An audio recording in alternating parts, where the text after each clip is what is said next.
السلام علیکم ورحمۃ اللہ۔ اس ویڈیو میں ہم بات کریں گے حروف لین کی۔ حروف لین دو ہیں، واو اور یا۔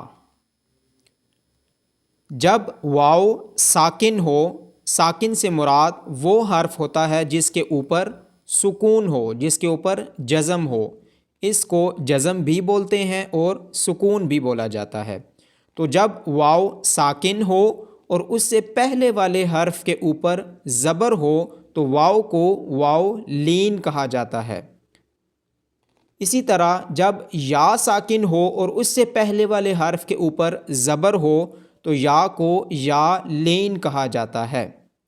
حروف لین کو پڑھتے ہوئے نہ تو ان کو لمبا کیا جائے گا اور نہ ہی کسی قسم کا جھٹکا دیا جائے گا۔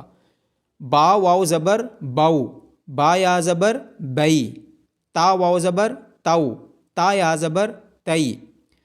ہم نے حروف مدہ پڑھتے ہوئے کہا تھا کہ جب واو ساکن ہو اور اس سے پہلے والے حرف کے اوپر پیش ہو تو واو مدہ ہوتا ہے، تو پہلے والے حرف کو لمبا کر کے پڑھا جاتا ہے۔ یہاں پہ پہلی شرط تو پوری ہو رہی ہے، واو ساکن ہے لیکن اس سے پہلے والے حرف کے اوپر پیش نہیں ہے بلکہ زبر ہے۔ تو جب پہلے والے حرف کے اوپر زبر آ جائے تو واو لین ہوگا، اگر واو ساکن سے پہلے والے حرف کے اوپر پیش ہو تو اس صورت میں واو کو واو مدہ پڑھیں گے۔ با واو زبر باؤ، با واو پیش بو۔ مدہ حروف میں ہم پیش والے حرف کو لمبا کر رہے تھے اور یہاں پہ ہم باؤ پڑھیں گے، اس کو لمبا بھی نہیں کیا جائے گا اور جھٹکا بھی نہیں دیا جائے گا۔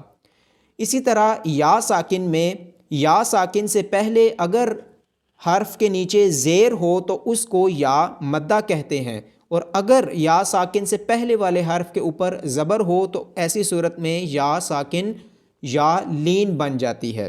تو با یا زبر بئی اور با یا زیر بی۔